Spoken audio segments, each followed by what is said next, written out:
Consuela and Denisha, thank you so much for joining the meeting for your Module 1 call.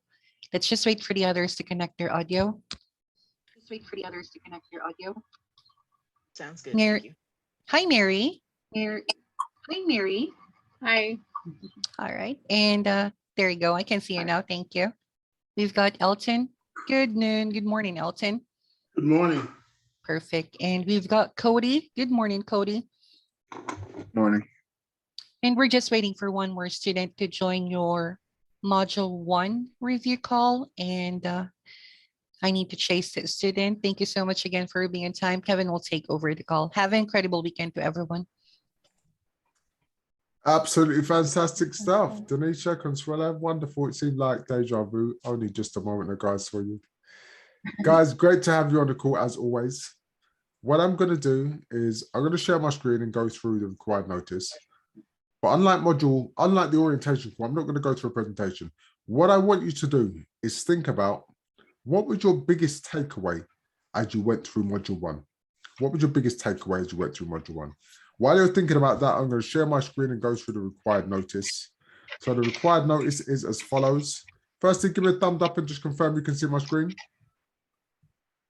All right, beautiful stuff. So welcome to the Module 1 review. And quite simply, this call is being recorded for training and quality assurance purposes.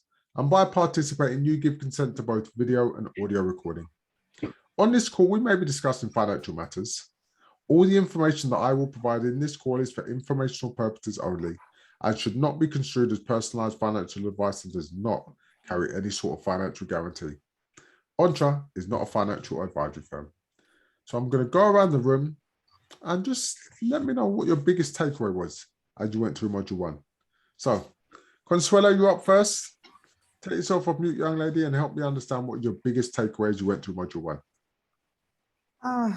I think the biggest takeaway for me was, well, probably two parts. Proximity was a big one. And then the other one was that I needed to kind of think of things differently from a standpoint of knowing that although I'm already an entrepreneur, there's a lot of work to be done to change my mindset. Okay, beautiful. Absolutely beautiful. Awareness is the first step to change. Love that, Consuela. Denisha, talk to me. What was your biggest takeaway as you went through Module 1? Same thing, the proximity, the mindset, the importance of 30 minutes, at least 30 minutes a day reading and pouring into yourself. And yeah, the mindset is the biggest one, like the little things that you might have been raised with or thought of. And the part about the character, putting on a character to accomplish those things. Oh, that was huge. I'm sure I talked to my husband for about 45 minutes last night about that. Like, beautiful, that was absolutely very beautiful. Love impactful. that. Thank you, Denisha. Appreciate that. Mary, talk to me. What was your biggest takeaway from Module 1?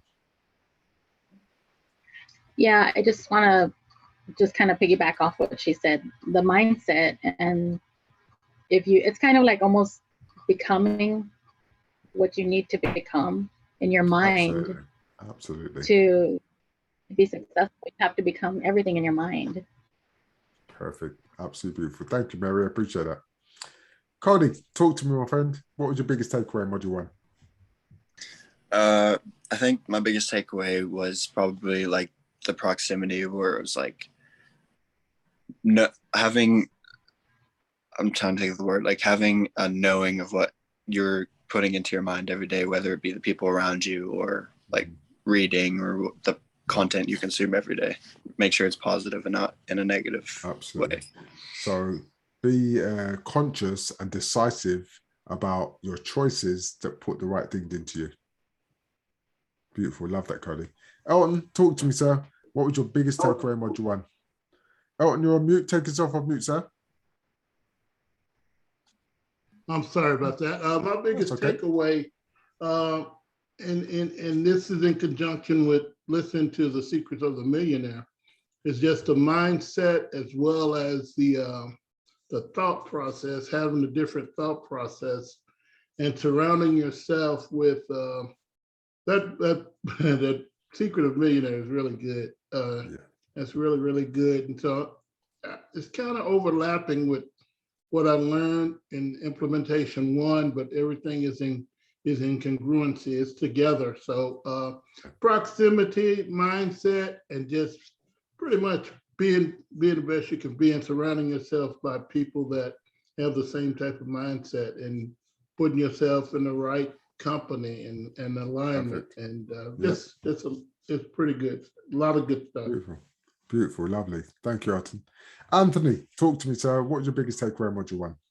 My biggest takeaway, and it's going to be very similar to others, is really that mind shift or our mindset, that focus and that real change, and also being consistent with that. You can always say that you want to, but it's really the work that it takes to make sure that you're moving forward. And then the other one is that who are you around, and who is that circle of influence, and getting with people that do things different than you, that you want to aspire to, so that you can learn and bring Absolutely. that into your being. Yep. Modeling is an incredibly powerful thing. Beautiful. Thank you, Anthony. Appreciate that. And Mark, finally, last but definitely not least, what was your biggest takeaway, sir? Yes. Hello, everybody. Kevin, hello. And Flint, thank you for getting me in at the last minute there. I thought there was going to be an issue, but I didn't want to wait over the weekend. So thanks for pushing through. Appreciate that. Yeah, it's amazing. It really is kind of this transformational way that you think, right? I thought that Jeff's kind of 10 files, right? What did he call them? The entrepreneur files, right? The 10 things. Employees think this way, entrepreneurs think this way. Like, that is fundamentally a difference.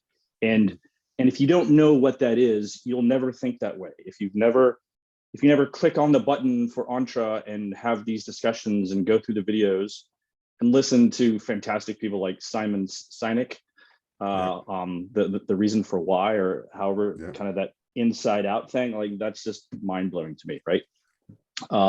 Very energetic, very impressive people like Gary Vee, who just always seems to have kind of these amazing answers on the tip of his tongue, no matter what he's talking about. Absolutely. And that's part of surrounding yourself with people, right? Like the right kinds of people. And then kind of right at the end, Tim Robbins kind of touched on the whole proximity piece. So yeah, it's this will, this desire, and this, if you want to be successful and change, you have to change the way you think. And was my takeaway. Absolutely. Beautiful, Mark. Absolutely beautiful. You see, Mark touched on something really powerful there. You see, transformation starts from within. And if nothing changes, then nothing changes. It sounds like such a cliche, but oh, is that so true? Guys, I love getting the feedback in terms of what was great for you, what were the takeaways from you, because it really helps me understand what you guys were dialing into. I like to touch on each of the lessons and just take out a few key components and maybe at times give a slightly different perspective. So let's start with the employee versus entrepreneur mindset. So they're polar opposites in terms of the way they think, but in some respects, they are inseparable. But let's think about the fact that employees, they've got a job description. They know exactly what their tasks are, what they need to do. Occasionally, a manager or boss might say, be creative, think outside the box. Where an entrepreneur, there's no job description. You create what you need to do. And with regards to the box, scrap it, there is no box. Entrepreneurs have to live in a creative mindset, and it's being creative that allows you to become a thought leader, step out ahead of your competition, do things differently. Employees don't often scream from the rooftops about how great they are at their job. Oftentimes, the reason being is that will put a target on your back. Your peers, they don't necessarily want to hear how great you are, because inadvertently, you might actually put the spotlight on them, demonstrating what they're not doing. So oftentimes employees, they kind of scale it back and just get on with what they need to do and do it quietly. Whereas entrepreneurs, you better be comfortable screaming from the rooftop about how great you are at what you do, delivering your product or service, because you need to instill confidence in your potential clients that you can do what you need to do. Think about this, guys. As consumers, are you going to spend your money? with someone who doesn't instill confidence that they can deliver the product or service that you're looking for? Of course you're not. That's a polar opposite of what you're going to do. You want to be filled with confidence. And that's what entrepreneurs have to do. So employees, they spend time to make money.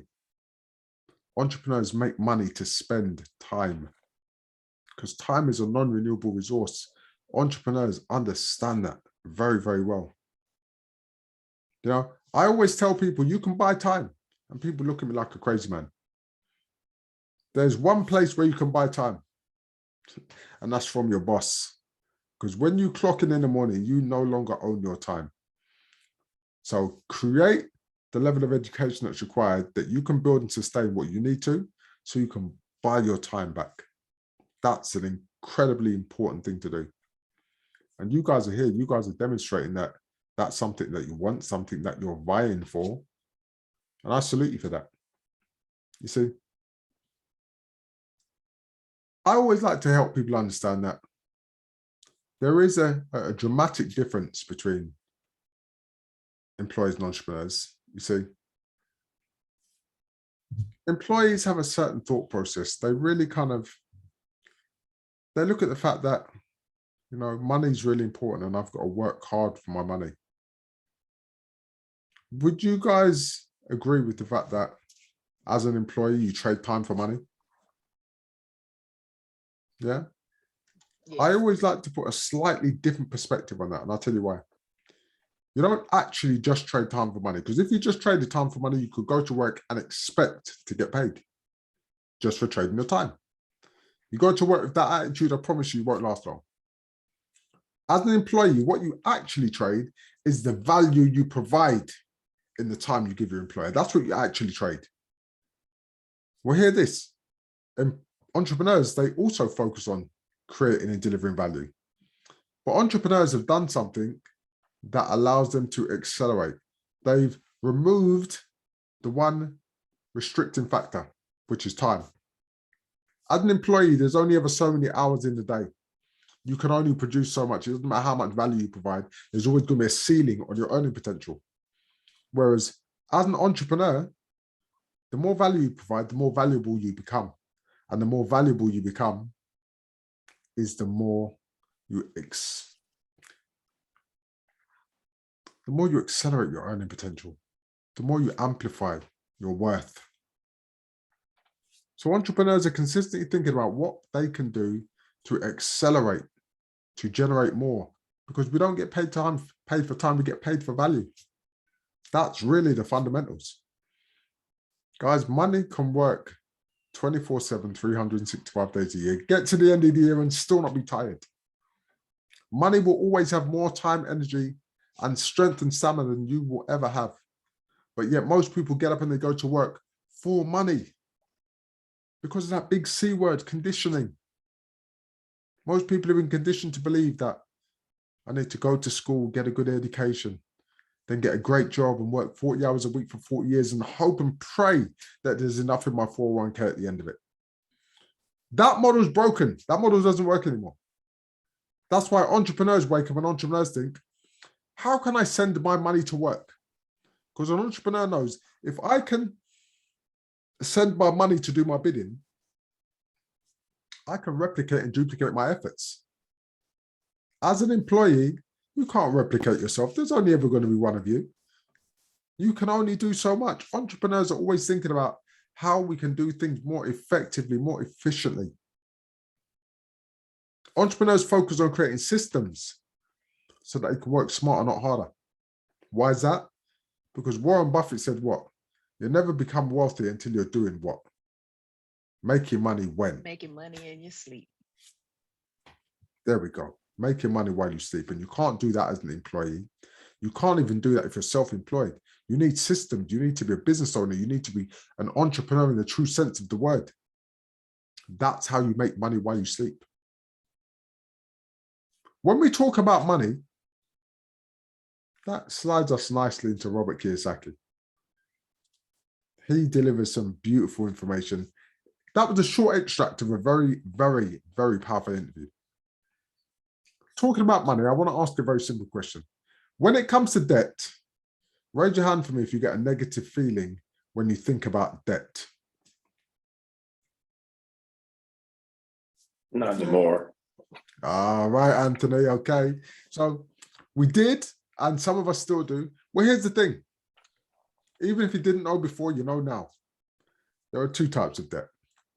There's good debt and there's bad debt.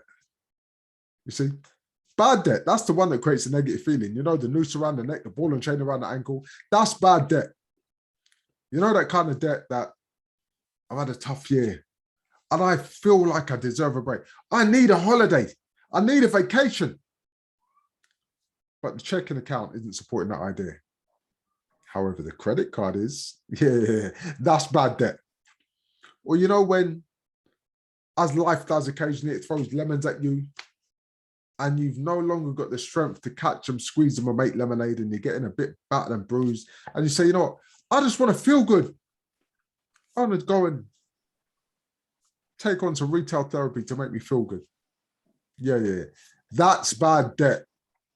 In actual fact, the only time retail and therapy should be in the same sentence is when you realize how much therapy you need because of the retail shopping you've done. That's the only time they should be connected. Or, you know, when you look out the window and your vehicle, your truck, your car, it's not as shiny as it once was. It's no longer as reliable as it always was. And you think, I deserve a new car. I work hard. I'm going to go to a dealership and I'm going to negotiate with that salesperson and I'm going to get me a new car note. Yeah, that's bad debt. You know how entrepreneurs think if an entrepreneur wants a new toy? An entrepreneur will think, what can I invest in? What asset can I invest in that's going to produce the cash flow to pay for that liability? That's how entrepreneurs think. Well, let's touch on what I call an incredible rug pull where the wool's been pulled over many people's eyes in terms of oh, your home, that's your biggest asset. You must get a mortgage. You must own your own home. Not only is that the American dream, that's been sold around the world. Your home is a massive asset. It's just not your asset. Your personal boat, that's the bank's asset. Because let's think about it. You can diagnose very simply the difference between an asset and a liability. An asset puts money in your pocket, a liability takes money out of your pocket. All you have to do is follow the cash flow. Now, would you guys all agree that the courses you've enrolled in, their primary objective is to assist you and help you understand how to build a business that will become an asset that will generate cash flow? Give me a thumbs up if you agree with that.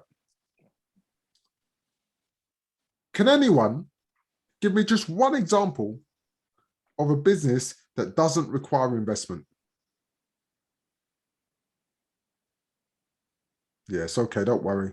The tumbleweed usually goes rolling across the screen and everyone's quiet because there are no businesses that don't require investment. Every business requires investment, including the business that you guys are about to build. That will require investment. And unless you've got a pot of resources waiting to invest in your business, most people will leverage what we call OPM, other people's money, to invest in their business. But yet many of you raised your hand and said that debt makes you feel uncomfortable. Well, understand when you invest in yourself, invest in your business, that's good debt, because good debt is what? When someone else or something else pays for it. The reason why I'm hammering this home now in module 1 is you need to start coming to terms with the fact that money, debt, is leverage. It's a resource. It will allow you to accelerate your growth, your journey. But more importantly, the reason why Secrets of the Millionaire Mind is mandatory is you have to truly understand one thing: how to control the fear. Because what will happen is, when it comes to investing in yourself, investing in your business, unless you shift your money mindset, your default conditioning will pop up. The alarm bells will go off and remind you about debt and how you feel about debt and that you shouldn't invest because debt's not good. T. Harv breaks it down in many different ways, but poor and middle class, they focus on the fact that debt is not good. A wealthy person, they focus on creating debt, but the right kind of debt to accelerate their growth. In actual fact, can anyone remember the pretty large number that Robert Kiyosaki threw out there when he mentioned how much debt he has? 380 million. Beautiful. Absolutely beautiful. Very close, but yes, it was in that region. He said $300 million worth of debt. And when he mentioned that, he didn't stutter. He didn't have heart palpitations. Why? Because he doesn't pay a red cent towards any of that debt. His tenants do. They pay him rent, whether they're residential, whether they're commercial tenants. He satisfies the mortgage with the bank. And what's left over is cash flow, which in turn makes him a very, very, very wealthy man. You know, when it comes to that, in fact, who's familiar with the old English author Charles Dickens? And Charles Dickens, one of his famous books was Oliver Twist. And in Oliver Twist, there's that powerful line, "Please, sir, can I have some more?" That's how wealthy people think about debt. "Please, sir, can I have some more?" Because the more debt they create is the more wealth they create.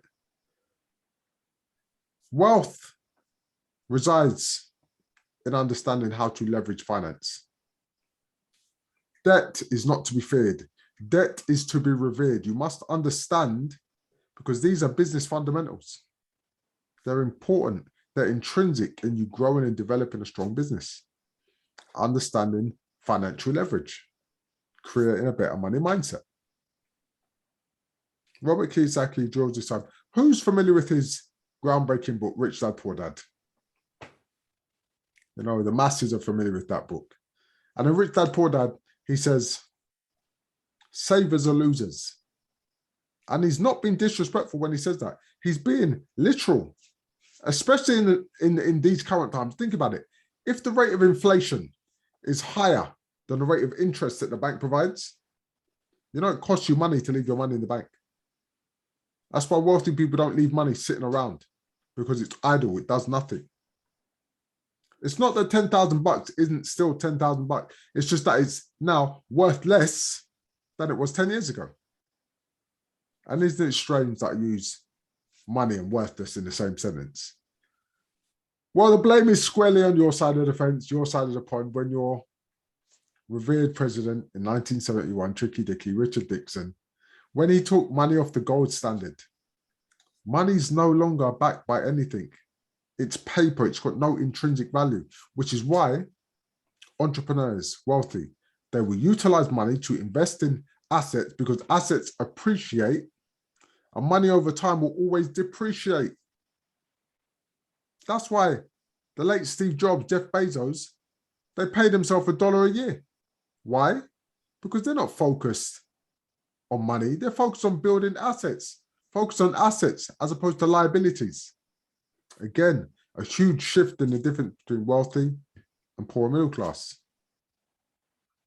Just understand, guys, that these are all fundamental principles that we must start really buying into and leveraging ourselves in order to really understand how we move forward. So wealthy people, some of them are incredibly smart, incredibly intelligent.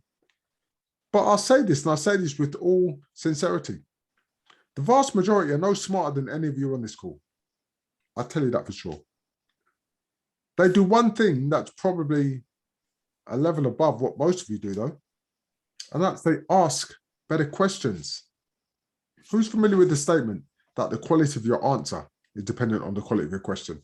Give me a thumbs up if you've heard that statement before. Yeah. So think about this. You ask better questions, you get a better answer. The quality of your answer is dependent on the quality of your question.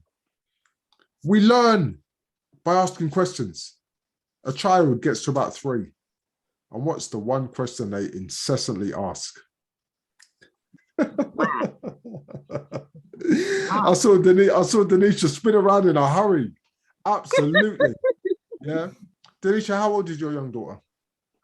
I actually have 3. My young one that came on camera earlier is 4. I have a 7-year-old and I have a 3-month-old. Fantastic. So your 4-year-old, she's not long left the why stage and she's probably still asking why. Yeah. Oh yeah. She'll ask why, and then if you don't answer right, she'll tell you why. And you know what? I always say this, please don't be that parent, that grandparent, that uncle, that aunt that says because I said so. Because that's Right? I basically, can't do that. you know, you can't say that because that's like telling them I can't be bothered to give you the answer. Even if you don't know, and you say, let's go and find it together. The reason why I'm pounding this home is that we must get into the habit of asking ourselves questions all the time. What, when, where, why, how? Why? Because our unconscious mind will always find resources and dig into your reservoirs and give you answers. Your unconscious mind never goes to sleep. Let me give you a prime example. So you're working on a situation that requires a solution. Notice I didn't say problem. You're working on a situation that requires a solution. Problem will close your mind down and stop you finding answers. And this situation is frustrating you. You can't find the answer. You know what? I'm going to put it to one side and I'm going to come back to that. And then whether it be later on in the day, the next day, ping, the answer comes to the front of your mind. Who's had that happen to them? Your unconscious mind, it doesn't go to sleep. That's why that happens. Another perfect example. You bump into a long lost friend. And for love nor money, you can't remember their name. And because you're too embarrassed to ask them what their name is, you call them everything under the sun, honey, sweetheart, pal, brother. And because you're pretty slick, you get away with it. And then maybe 10 minutes down the road, maybe later on, that's what their name is. Again, your unconscious mind, it digs into your reservoirs and it provides answers for you. Again, the reason why I hammer this home is that you must get into the habit of asking yourself questions. Allow your unconscious mind to do the benefits and work for you. Language is incredibly important. You know, even if a wealthy person hasn't got the financial resources, you know, you won't hear a wealthy person say, I can't afford it. The likelihood is that you'd hear them say, how can I afford it? Again, going back to asking the right questions. I draw this home because, as I said, money, it's a resource. Debt is not to be feared, it's to be revered. It's to be worked on your side. Ask questions and break out of the mold of becoming conservative as we get older and taking things at face value. Entrepreneurs ask questions because in asking questions, you think and find ways to create solutions. And the greater the solution, the more value you add, is the more valuable you become. That's how it operates as an entrepreneur. And Denisha, she mentioned about the success character, that success 2.0 character. Who else got great value from thinking about success 2.0 character? Thank you, guys. You see, the success 2.0 character, that is incredibly important in your journey. The success 2.0 character is so important that here's how I want you to think about your success character. As the vehicle that's going to take you to your outcome. That's how I want you to think about your success character. Your success character is so important that on the next call, the Module 2 review, I'm going to have a task for you. I'm going to ask you, Mark's already up for that. Thank you. What's the task? I'm going to be asking you to introduce yourself as your success 2.0 character. But I like to put a little twist on that. I'm going to ask you to introduce yourself as though it is May 2023, 12 months out from now. Yeah, listen to where I'm going with this. I'm not going to ask you to tell me what you're going to do over the next 12 months. I want you to introduce yourself as though you're already there. And I want you to tell me how incredible the last 12 months have been. That's what I want you to do. I want you to step into that character, put yourself there, and introduce yourself as though it's already happened. Let me give you an example of what I'm talking about. Let me just step into a fictional character and help you understand. Hey guys, I'm Kevin Dwyer, and I'll tell you what, the last 12 months have been mind-blowing. Prior to joining Entre, I knew that my mid-leg pouch was starting to protrude a little bit more than it should. I should lose weight. I had about 14 pounds in mind, and I wanted to get my body fat index down to around about 15, 16%, like it was in my 20s. Well, I'm pleased to tell you that over the last 12 months, I've lost 18 pounds. My body fat index is down to 15%. When I'm in the gym and I look in the mirror, I'm excited and very proud of what I see in front of me. From a personal perspective, before Entre, man, I was working far too hard. My family, they were suffering. My relationships weren't getting nurtured. I was giving my best of myself to my employer and the rest of myself to my family. Since working on my affiliate business, I've started to implement some systems. I've really started to work smart. Now, I'm being able to nurture my family, nurture my relationships. Honestly, I can't tell you the last vacation we took. However, over the last 12 months, we've taken 2 vacations. Thailand, that's a dream destination, has been for many years. We've already got our dream holiday to Thailand booked for next year. And from a professional standpoint, I wanted to get to a point where I was producing $500,000 a year. That's just over $41,500 a month. Well, 2 months ago, we broke the $45,000 mark. So we now have a business that's at a run rate of $500,000 a year. Guys, I can tell you I'm so grateful and overjoyed with the way this year's turned out. And I'm so excited about what the next 12 months are going to bring. That's a fictional character I just made up. But I stepped into my success character thinking about 3 Ps: physical, personal, professional. If you noticed, I was very specific in certain areas, right? I'll tell you why. Your unconscious mind is lazy. No disrespect, it's the truth. Your unconscious mind is like water. It will look for the route of least resistance. You know, they say, be careful what you wish for. Scrap that. I'll tell you what I say. Be specific what you ask for. Give your unconscious mind specific instruction. Now, here's the thing. On the Module 2 review, it's unlikely that I'm going to be able to get all of you to go through and give me your introduction as your success character. However, you don't know who I'm going to choose, so you all need to be ready. I will explain why this exercise is so important. And if you give this the effort it's required, you will understand when you go through it why it's so important. We're going to talk about that on the next call, but I promise you guys, this is something that if you do this frequently, if you give this the time and the effort, it will start to transform your life.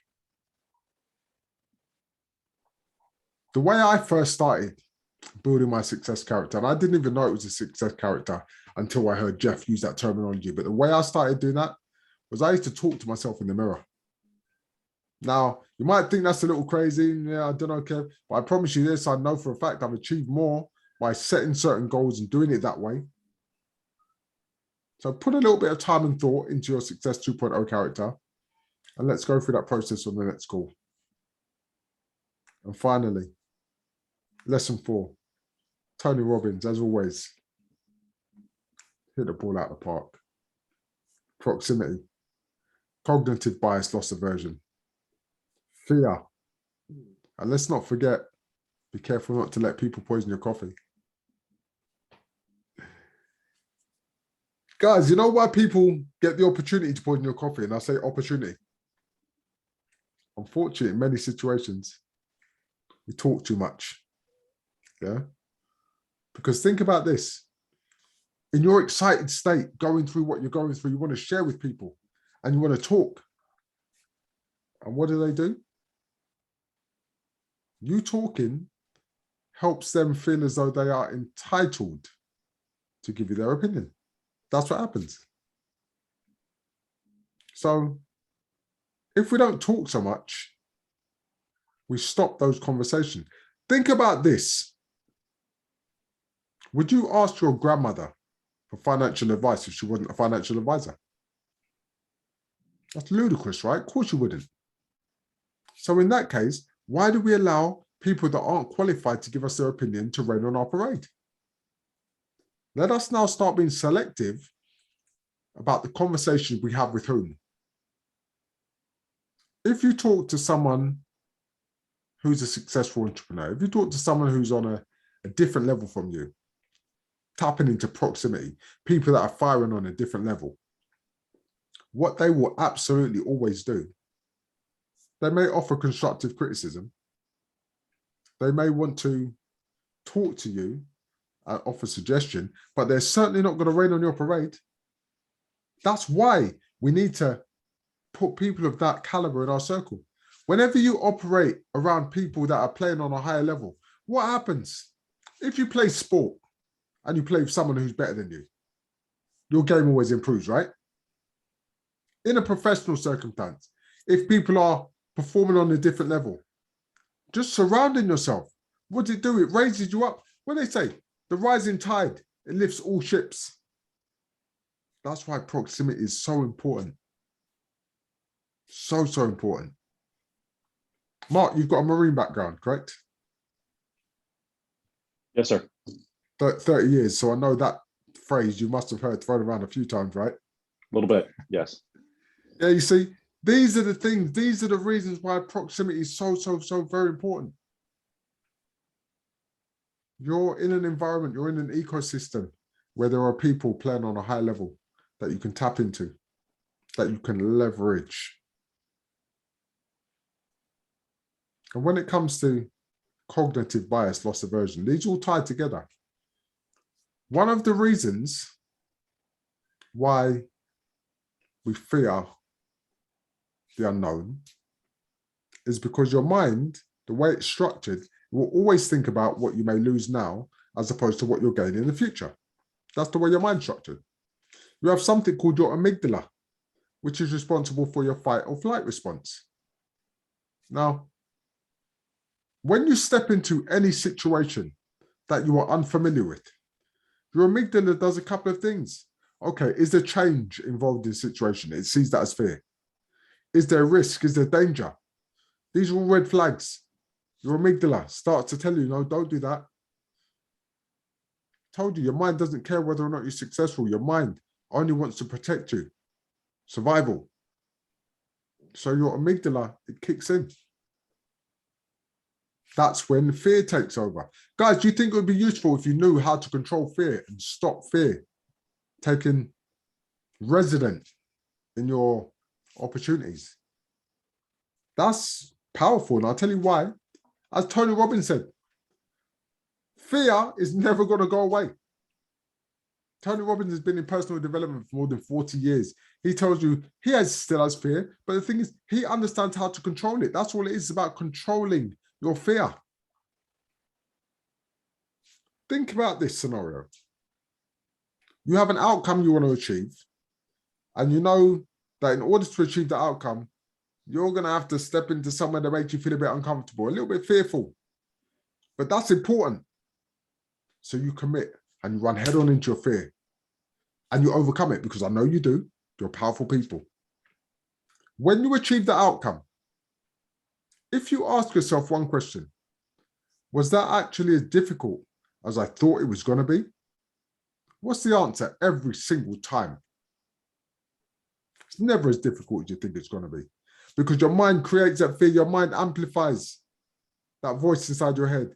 It exaggerates the outcome of the things that hadn't happened, because your mind doesn't want you to step out of your comfort zone. My point, quite simply, is this. Awareness, would you all agree, is the first step to change when you become aware of something? So when you become aware that fear has reared its ugly head, I want to give you guys a statement to say out loud that will overcome fear every single time. So when fear has reared its ugly head, say this statement out loud. Thank you, mind. I know you are only trying to protect me. Thank you, mind. I know you are only trying to protect me. Full stop. And then the last part of the sentence, I want you to write it in capital letters. But I've got this. Thank you, mind. I know you're only trying to protect me, but I've got this. And let me help you on this. First and foremost, give me a thumbs up when you've completed that. Beautiful stuff. All right, perfect. Let me help you understand why I've structured the statement in that way. Who's familiar with the phrase that whenever you put but in a sentence, it deletes whatever it precedes? Who's heard that before? Prime example, when someone says, Yeah, I'm sorry, but they're not sorry. Because what they're just about to do is justify and validate exactly why they're apologizing. If they were truly sorry, they would have stopped at "I'm sorry." So in that sentence, when Denisha is facing her fear and she says, "Thank you, mind. I know you're only trying to protect me." Her unconscious mind says, "Yeah, well, at least Denisha knows that we're looking out for her, that we're trying to protect her." And then Denisha says, "But I've got this." Her unconscious mind says, "She sounds pretty confident. We better step back and see if she's really got this." And then Denisha overcomes her fear because that's what you guys do. What do you think that does for your confidence? All the way up. You become more confident. Your fear starts to diminish. Every time you go through that scenario, your confidence increases, your fear diminishes. I promise you're going to get to the point you don't even need to say the statement out loud. You know how to control it. That's when you continually crush and destroy your fears. However, this takes courage. Guys, if I may, can I share a little personal story with you about courage? I've got twin boys. Thank you, Denisha. I've got twin boys, and when they were younger, they both used to box. One of my sons was a bit of a hothead. He didn't last too long. My other son, however, was very calm, very controlled. He had a very successful amateur career. And before every, but I was that kind of dad that when he was having a bout in his training, I used to go running with him. I used to train with him. I used to get him ready. I used to go to every single training session he had at the gym. And before every bout, do you know, he used to go in the change room and physically be sick. And on many an occasion, he said to me, "Dad, I don't know if I can do it today. I don't feel up to it." And I say, son, listen. When you were on the pavement or the sidewalk, as you guys say in the States, and we were hitting that, putting the miles in, we've already done the preparation for this. When you're in the gym, on the heavy bag, on the speedball, sparring, you've already put in the preparation to win. Today is just about going in the ring and executing. But here's the important thing. When you get in the ring, you cannot show an ounce of fear. Because the moment you show any fear, you've lost. But this is the thing, son. Fear is always going to be there. You must, at this point, display courage. Because courage isn't the absence of fear. Courage is acting as though you're not frightened, even though you might be terrified. Give him a hug, kiss him on his head, send him out to battle. He'd go in the ring, the first maybe 10, 15 seconds, you'd see the nervous energy, then he'd settle down and do what he did. The reason I share this story is that as a successful entrepreneur, courage is something you're going to have to dig deep for, because oftentimes you're going to be stepping out when you're not comfortable. The only way to defeat fear is to challenge yourself consistently. If you can, do something every day that makes you uncomfortable. I was told many, many years ago, the way to step into your greatness is by being comfortable, being uncomfortable. On that note, let's get you ready for your Module 2 review call. Guys, Module 2 is what I would say is the most information dense out of the 4 modules. Jeff Lerner, he's the CVO of Entra. He's the Chief Visionary Officer. Adam Whiting, that's Jeff's business partner. Adam is the CEO. Adam is the most efficient, effective, and productive man I've ever had the pleasure of crossing paths with. Adam's worked with businesses in the past and helped them move from 6 figures to 7, 8, and in some cases 9 figures. Someone that's got that level of credibility in their CV, do you think it kind of makes sense to listen to what they've got to say about business? He is going to drop some golden nuggets as you go through Module 2, I promise you. But as I'm saying, you're going to get overwhelmed, a ton of information. Lesson 2.2, he's going to go through an exercise called dreamscaping. Is anyone familiar with that word, dreamscaping? Interesting, okay. In this scenario, you're going to write out your dream day as if money were no object. That's what you're going to do. Write out your dream day as if money were no object. And Adam is going to ask you a number of questions to facilitate this exercise. Couple of things. Firstly, give this the time and the effort that it requires, that it deserves. That's the first thing. And the second thing, write it out using your fair hand. I'll tell you why I say that. Whenever you write things, and I love to see those of you that are taking copious notes, whenever you write things, you trigger neuron pathways in your mind. You create what we call new synapses connections. It sinks into your unconscious mind at a deeper level. So whenever you really want something to stick, write notes. Okay, a little statistic about note taking. If you just watch or listen to information, over time you'll retain about 10%.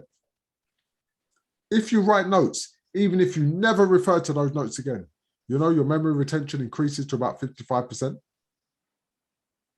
But if you write notes and then explain to someone else, teach what you're learning, over time your memory retention increases to between 80 and 90%.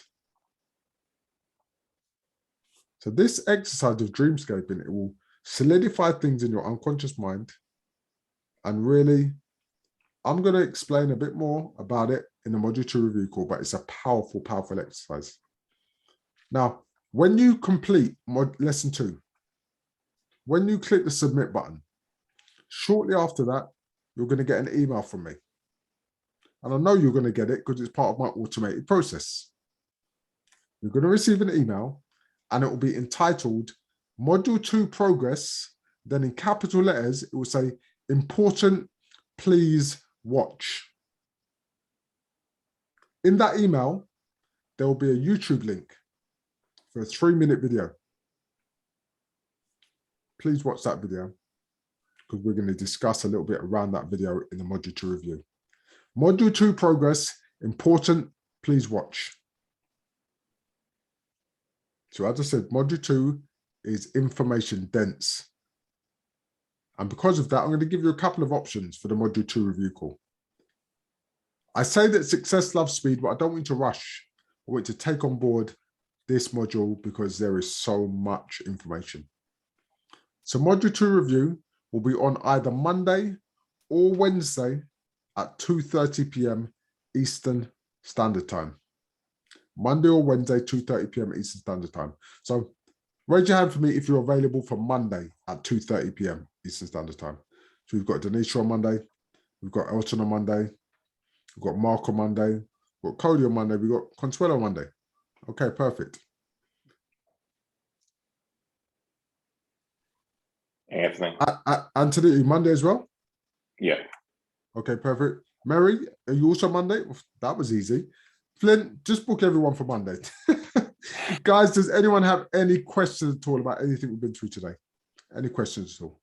Mark, go ahead, sir. Yep, I have a process question. One of the reasons I was late is because I thought we had talked about it in the Module 1 review about booking your review session, what we're having now. But do I have to physically actually go and to the calendar link and do that, or it's already done? Already done. Already done. I have a superstar on my right hand, and her name is Flint, meaning you will all receive email confirmation for your module 2 review call. And the likelihood is, I believe in the Flint system, I think she sends a reminder on the day as well. So yeah, you don't have to do anything, Mark. Already done, sir. Already done. Denisha, go ahead. And I assume after this meeting, module 2 will open up because for me it was locked. Okay. All right. Absolutely. All of your modules will remain locked until you attend that particular module review call. And then during that call, Flint is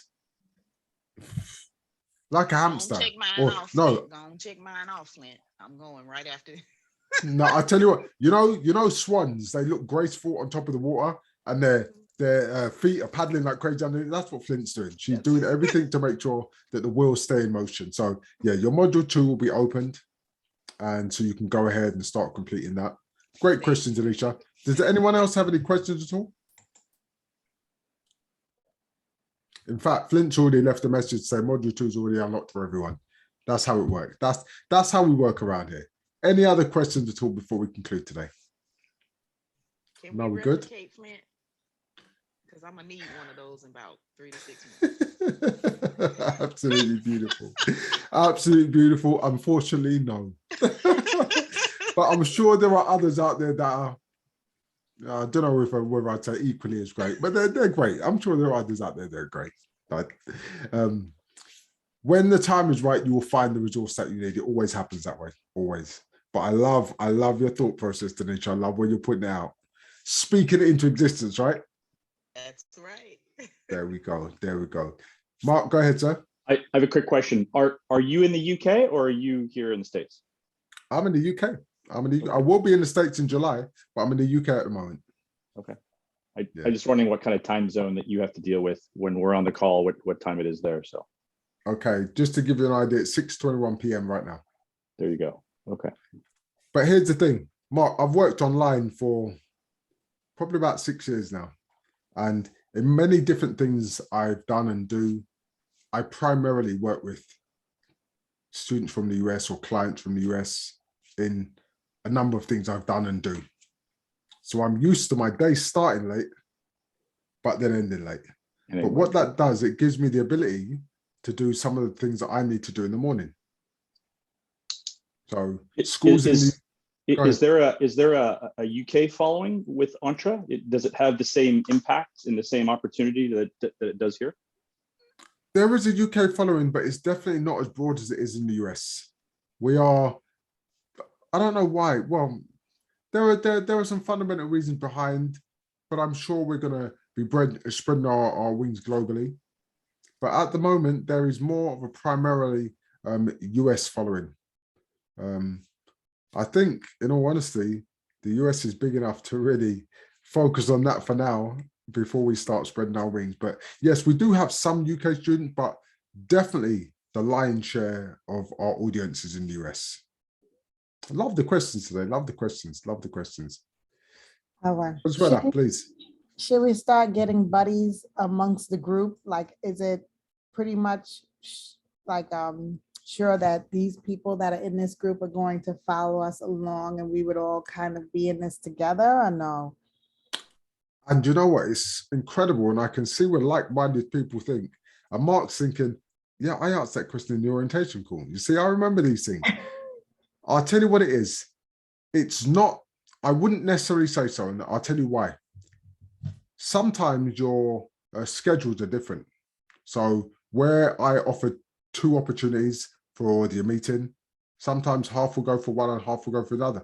It's just coincidental that you've all said, okay, I'm going for Monday. Okay. So I wouldn't necessarily say that you're all going to be together. Prime example, you were on the orientation call with another couple of people, but because you've already moved at a different pace, they're going to be on different meetings from you. So you may see some of the same people in some of the same meetings, but not necessarily. But I'll tell you what, the Entra community as a whole scale, you've got huge support in the Facebook groups, literally thousands upon thousands of people in the different Facebook groups. And this ecosystem it's bubbling away, and it's just building momentum. I can't even say we're coming to a crescendo because we've still got a long way to go to get to the heights that Entra, I believe, will go to. This is true education disruption. Yeah. And it's needed, absolutely needed. Great question, Consuela. Does anyone else have any questions before we conclude today? No, we're good. Well, understand that all can will be achieved one step at a time. I am committed to delivering as much value as possible in each and every single interaction.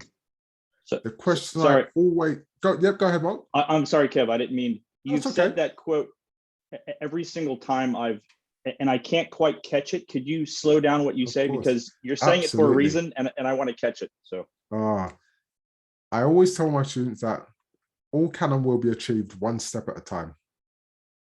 I am committed to delivering as much value as possible in each and every single interaction. The question I leave you all with until our next encounter is, how committed are you to yourself? And Mark, do you know what? You are consistently demonstrating, sir, someone who pays close attention to detail. Thank you. I hope it serves me well It will serve you well. It will serve you well. in my journey ahead. So thank you. Well, I know, that's why it wasn't a maybe, possibly. Yeah, absolutely. I know it served you well. And yes, attention to detail is a prerequisite for success, in my opinion. That's my personal tagline. That's how I close out all my calls. That's how I close out my Facebook Lives, because that's my intent. I intend to deliver as much value in every interaction. But I always like to ask questions. I always like to leave people with food for thought. Likewise, therefore, how committed are you to yourself? On that note, have an incredible, would you guys call it, federal weekend? Have a great one. And I look forward to seeing each and every one of you on Monday. All right. Bye. Take care, guys. See you all soon. All right. Bye-bye. Thank you. You're welcome. My pleasure. Bye-bye. Thank you all. Take care.